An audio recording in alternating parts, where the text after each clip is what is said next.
Hi and hello everyone. तो बच्चा party, जैसा कि आप लोग जानते हैं, अभी छत्तीसगढ़ की जो काउंसलिंग चल रही थी, सेकेंड राउंड की जो अभी चल रहा था, उसको और एक्सटेंड कर दिया गया है। पहले 17 तारीख तक था, अब उसको 20 तारीख तक बढ़ा दिया गया है। 20 तारीख तक आप फिर से मतलब नए रजिस्ट्रेशन भी करा सकते हैं, चॉइस फिलिंग भी कर सकते हैं, चॉइस लॉकिंग भी कर सकते हैं। उसके बाद 22 तारीख को जो है आपका वो आपकी मेरिट लिस्ट आएगी राउंड 2 के लिए। मेरिट लिस्ट फिर से आएगी क्योंकि हमें नए रजिस्ट्रेशन भी हुए हैं, तो मेरिट लिस्ट आएगी। 23 को आपका जो प्रोसेस होगा सीट अलॉटमेंट का, और फिर 24 को आपकी अलॉटमेंट लिस्ट आ जाएगी सेकेंड राउंड की। उसके बाद 25 से लेकर 30 तक आप पे एडमिशन चलेंगे। ये मुझे आपको इन्फॉर्मेशन देनी थी। अब हम बात करते हैं कि जैसा कि आप लोग को पता होगा, एमसीसी ने ऑल इंडिया कोटा की जो काउंसलिंग चल रही है एमबीबीएस और बीडीएस के लिए, उसकी सेकंड अलॉटमेंट लिस्ट को आज जारी किया था, लेकिन कुछ कारण की वजह से उसको हटा दिया गया है। लेकिन हटा दिया गया उससे जेएनएम के कट ऑफ पर कोई फर्क नहीं पड़ने वाला है, इसलिए मैं आपको जेएनएम का कट ऑफ बता देता हूं कि फर्स्ट राउंड में क्या गया था और सेकंड राउंड में क्या गया।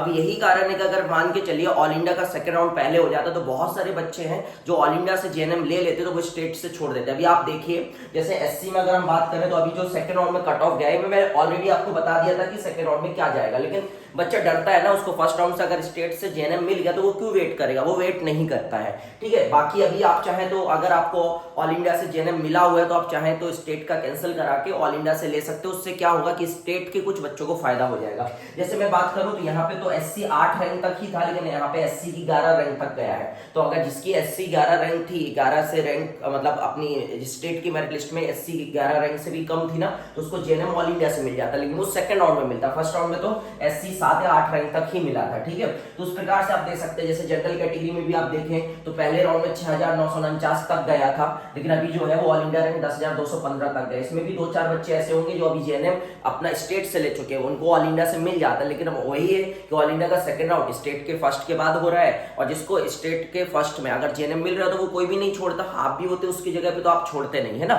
तो बस मैं आपको यहाँ पे कट ऑफ बताने वाला हूँ कि जेएनएम रायपुर का सेकंड राउंड का क्या गया। तो अनरिजर्व की बात करें तो जिसकी ऑल इंडिया रैंक 10,215 थी उसको कॉलेज मिल गया है। ऑल इंडिया कोटा से हम बात कर रहे हैं, जेएनएम में 34 सीट्स है ऑल इंडिया कोटा की, उसकी हम बात कर रहे हैं। ओबीसी की अगर हम बात करें 14,298 जिसकी ऑल इंडिया रैंक थी उसको कॉलेज मिल गया है। ईडब्ल्यूएस की बात करें तो 16,181, ये फर्स्ट राउंड का है और सेकंड राउंड का है। और मैंने जब फर्स्ट राउंड का आपको कट ऑफ बताया था तो वहीं पे बता दिया था कि अनरिजर्व में 10,000 के आसपास जाएगा और ओबीसी में 12-13,000 के आसपास जाएगा, लेकिन 14,000 तक चला गया। और ईडब्ल्यूएस का मैंने 15,000 तक बताया था। एससी का 78,624 ही रहा। एसटी में चेंज नहीं हुआ क्योंकि एसटी की यहाँ पे 3 सीट ही ऑल इंडिया कोटा के लिए, तो 3 बच्चों को जिनको रायपुर मिला था उन्होंने एडमिशन ले लिया था, इसलिए एसटी में कोई चेंज यहाँ देखने को नहीं मिला। तो यही सभी इन्फॉर्मेशन मुझे इस वीडियो के माध्यम से देनी थी। बहुत सारे बच्चे बीपीटी के बारे में पूछ रहे हैं बेटा, तो बीपीटी मुझे लगता है कि नेक्स्ट वीक में हो जाएगा। सीजीडीएम ही कराएगा, कोई और नहीं कराएगा। बाकी आयुष काउंसलिंग से रिलेटेड मैंने हर एक इन्फॉर्मेशन आपको दे दी है, एक वीडियो बनाया है, उसकी लिंक भी मैं यहाँ पे डिस्क्रिप्शन में डाल दूंगा। तो अगर आपने वो वीडियो नहीं देखा है तो आप देख लीजिए, वहां पे मैंने सभी इन्फॉर्मेशन आपको दी गई है। ठीक है, तो यही मुझे इन्फॉर्मेशन देनी थी इस वीडियो के माध्यम से। मिलते हैं कभी किसी और दिन किसी अन्य वीडियो के साथ, जब तक अपना ख्याल रखिएगा।